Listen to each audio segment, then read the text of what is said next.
మూఢనమ్మకాలు కార్యక్రమానికి స్వాగతం. నమస్కారం డాక్టర్ గారు. డాక్టర్ గారు, గ్రహణం సమయంలో ఏది తిన్నా ఏం త్రాగినా ఆరోగ్యానికి నష్టం కలుగుతుందని అంటారు. దీనిలో ఏమైనా శాస్త్రీయత ఉందంటారా? ఏమీ లేదు. కానీ ఎన్ని మూఢనమ్మకాలు. అసలు గ్రహణం అంటే ఇప్పుడు చంద్రగ్రహణం అనుకో. చంద్రగ్రహణం ఏంటి? మనం సూర్యుడు చుట్టూతా భూమి తిరుగుతుంటుంది, భూమి చుట్టూతా చంద్రుడు తిరుగుతుంటాడు. ఈ తిరుగుతున్నప్పుడు సూర్యుడు వెళ్తురు జల్లగా చంద్రుని పడుతుంది. చంద్రుడు చక్కగా కనపడతాడు, నిండుగా కనపడతాడు. నిండు పున్నమి. ఎందుకంటే నిండు పున్నమి అంటాం. ఎందుకని సూర్యుని వెళ్తే పూర్తిగా చంద్రుని పడబట్టి చంద్రుడు నిండుగా చక్కగా పున్నమి రేయి, పున్నమి హాయిగా అంటాడు. ఆ పున్నమి చంద్రుడు. అయితే ఈ తిరుగుతున్నప్పుడు చెప్పాం కదా, సూర్యుని చుట్టూ భూమి తిరుగుతుంది, భూమి చుట్టూ చంద్రుడు తిరుగుతాడు. ఇప్పుడు ఈ పున్నమి అయితే పున్నమి రోజు ఏమవుతుంది? ఇలా తిరుగుతుంటే అలా తిరుగుతుంటే ఏమవుతుంది? ఇక చంద్రుడు ఉన్నాడు, ఇక సూర్యుడు ఉన్నాడు, మధ్యలో భూమి అడ్డం వస్తుంది. ఈ మధ్యలో ఈ భూమి అడ్డం వచ్చింది. నా తలకే భూమి అనుకో, ఈ సూర్యుడు అనుకో, ఈ చంద్రుడు అనుకో, ఒకే లైన్లోకి రావాలి. మామూలుగా ఏంటి, లైన్లు ఇలా అలా ఇరుగ్యులర్గా తిరుగుతుంటాయి, ఒకే తిన్నగా తిరగవు, తిరుగుతాయి. కానీ అనుకోకుండా ఆ తిరుగుల్లో అడ్డం వస్తుంది. నేను భూమి, ఇది చంద్రుడు, ఈ సూర్యుడు. ఇలా వచ్చాడు ఏమైంది? ఈ సూర్యుని వెళ్తూ దీనికి పడదు. అంటే చంద్రుడి మీద ఎప్పుడైతే సూర్యుని వెళ్తూ పడలేదు, చంద్రగ్రహణం స్లోగా అలా వెళ్తుంటే పట్టు విడుపు ఇలా వచ్చాక నా తెల్ల ఇలా ఇలా తిన్నగితే పూర్తి. ముందు ఇలా వస్తుంటే ఏంటంటే ఏ కొద్ది కలిసి పూర్తి నిండుగా అయిపోతుంది, మళ్ళీ కంప్లీట్గా అయిపోతుంది. అడ్డం వచ్చింది, భూమి అడ్డం వచ్చింది. అదేమంటాం? చంద్రగ్రహణం అంటాం. సూర్యగ్రహణం అంటే సూర్యుడు కనబడకపోతాడు. సూర్యుడు కనబడకపోవాలంటే సూర్యునికి భూమికి మధ్య చంద్రుడు అడ్డం వస్తాడు. ఇప్పుడు నేను భూమి మీద చంద్రుని అయిపోతాడు. ఇక వచ్చాడు ఏమైపోయింది? ఇక ఈ సూర్యుడు, ఈయన చంద్రుడు, ఇది భూమి ఒకే లైన్లో వచ్చాయి. ఈ సూర్యుని వెళ్తురు భూమి పట్ల చంద్రుడు వచ్చాడు. చంద్రుడిని నేను చంద్రుడికి అయిందాడు, భూమి చంద్రుని అయ్యా. అంచేత ఈ సూర్యుడు చంద్రుడు వచ్చాడు. దాంతో సూర్యగ్రహణం వచ్చాడు. సూర్యుడు కనబడలా, భూమి మీద ఉన్న వాళ్ళకి సూర్యుడు కనబడలా. అది సూర్యగ్రహణం.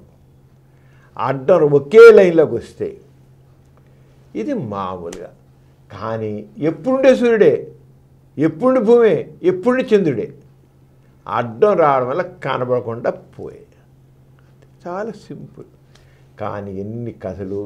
రాహువు కేతువులు వస్తాయి, అది మింగుతాడు పట్టు.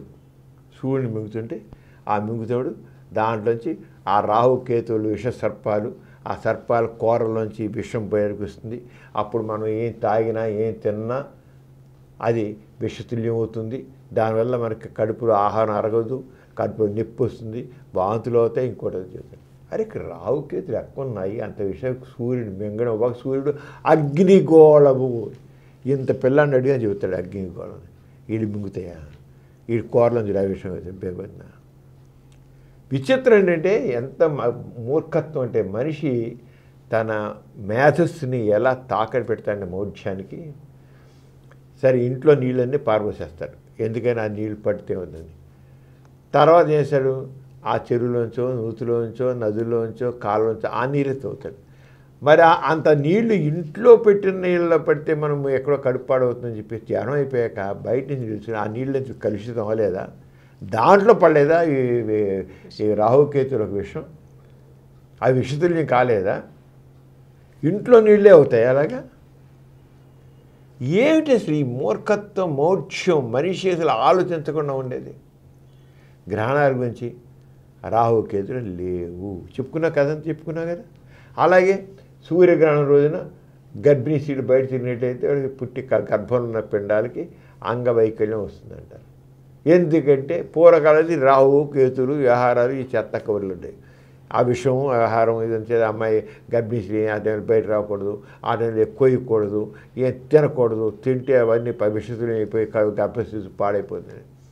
ఇప్పుడేంటి సైన్స్ వచ్చాక సూర్యగ్రహణం సందర్భంలో ప్రత్యేకంగా అల్ట్రావైలెట్ రేస్ వస్తాయి.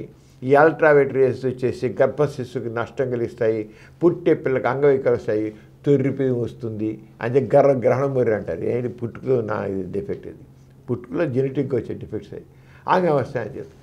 అరే బుర్రను తెచ్చాను, ఎప్పుడు సూర్యుడే, ఎప్పుడు చంద్రుడే, ఎప్పుడు పోయి సూర్యగ్రహణంలో ప్రత్యేకంగా అల్ట్రావైలెట్ ఎక్కడి నుంచి వస్తాయి. ఇంకా చెప్పాలి, అల్ట్రావైలెట్ తగ్గుతాయి. ఎందుకని ఆ పక్కన అడ్డం వచ్చాడు, చంద్రుడు అడ్డం వచ్చాడు. మరి సూర్యుడు కమలకుండా పోయాడు, భూమికిను సూర్యుడికి మధ్య చంద్రుడు అడ్డం వచ్చాకల్లా సూర్యుడు కమల ఇంకా రేస్ తగ్గిపోయాయి. అల్ట్రావైలెట్ రావడం ఏంటి అర్థం లేకుండా. కబుర్లో అంటే వినేవాడికి వివేకాన్ని చెప్పేవాడికి ఎన్నైనా చెబుతాడు. రంగా మరి వివేకం లేదు, ఎన్నైనా కబుర్లు చెబుతాడు. ఏమీ లేదు. సూర్యగ్రహణం సైన్స్ గురించి తెలిసే సైన్స్ విచిత్రం ఏంటంటే సైన్స్ గురించి ఇంత తెలిసే కూడా ఈ రోజుకి గ్రహణం రోజున దేవాలయాలు మూసేస్తారు, తినేవాళ్ళు చిన్న కూర్చుంటారు, తలుపులు మూసుకుంటారు, కూర్చుంటారు. అసలు ఏమిటిది అంటే మనిషి యొక్క మ్యాథ్స్తో ఇలా ఆడుకుంటారు, మూఢత్వంతో, మౌఢ్యంతో, వాళ్ళ నమ్మకాలను. ఈ ఆస్తికత్వం మనిషిని ఎప్పుడు కూడా మూఢునిగా ఉంచుతుంది, మూఢునిగా తెలివి తక్కువగా ఉంచుతుంది. అన్ని అబద్ధాలతో జనాలను మూర్ఖంగా మూఢునిగా చూస్తున్నాడు. అంచేత గ్రహణాల సందర్భంలో ఏ రకమైన విషపరమైనవి ఏవి రావు, రేసు రావు, లేకపోతే ఏ రకమైన ద్రవాలు రావు, మనిషి ఆరోగ్యం మీద ఎటువంటి దుష్ఫలితాలు ఉండవు. ఇవన్నీ కల్పనలు అంతే సైన్స్ డెవలప్ అయింది. ఇంకా చెప్పాలంటే ఈ మూఢనమ్మకాలంతా అండర్ డెవలప్డ్ కంట్రీస్లో ఎక్కువ ఉంటాయి. మరి అడ్వాన్స్డ్ కంట్రీస్లో ఏమైనా ఉండవే, శుభ్రం లేచి పెడుతుంది. ఇలాంటి మూఢనమ్మకాలు ఇంకా ఎక్కడికి ఉన్నాయి, హిందువులోనే ఎక్కువ ఉన్నాయి. ముస్లిమ్స్లో క్రిస్టియన్స్లో ఉండవు, కేవలం హిందూ సమాజంలోనే ఎక్కువ ఉన్నాయి. హిందూ సమాజంలోనే కల్పనలు ఎక్కువ, చాలా ఎక్కువ కల్పనలు, అబద్ధాలు. ఎన్ని పురాణ గాథలో అన్ని అలా అబద్ధాలు, ఎన్ని రకాలండి మంత్రాలు గారడీలు ఎన్ని ఉన్నాయో అలాగే అన్నిట్లోనూ అన్ని అబద్ధాల పుట్టలతో జనాల్ని బుర్రల్ని చెదల పుట్ట చేసి పరిస్థితి. అందుకని ప్రశ్నించడం నేర్చుకోవాలి, పరిశీలించడం నేర్చుకోవాలి, పరీక్షించడం నేర్చుకోవాలి. అది కావాలి మనిషికి. లేకపోతే మూఢనమ్మకాలు ఇలాగే ఉంటాయి, మనిషి బతుకు ఇలాగే నాశనం అవుతుంటాయి. మూఢునిగా ఉంటారు. మూఢునిగా ఉండకూడదు. మనుషుడు కాస్త మనిషి అనేవాడు బుద్ధిజీవి, తన తెలివితేటలు ఉపయోగించాలి. కానీ ఎప్పుడైతే మతం వస్తుందో ఆ మనిషి తన బుద్ధిని, జ్ఞానాన్ని, వివేకాన్ని వదులుకుంటాడు. అంటే మతం అనేది మనిషికి బుర్రను పోగొడుతుంది తెలుసుకోండి. అలాంటి మతాలకి దూరంగా ఉండండి. గ్రహణం వల్ల ఎటువంటి విపరీత పరిణామాలు జరగవు. దీనివల్ల ఆరోగ్యానికి ఎటువంటి నష్టము జరగదు. తెలుసుకున్నారుగా? ఇటువంటి విజ్ఞానదాయకమైన కార్యక్రమాల కోసం మా గౌర ప్రగతి ఛానల్ను సబ్స్క్రైబ్ చేసుకోండి. మా వీడియోస్ను తప్పక వీక్షించండి. Thank you.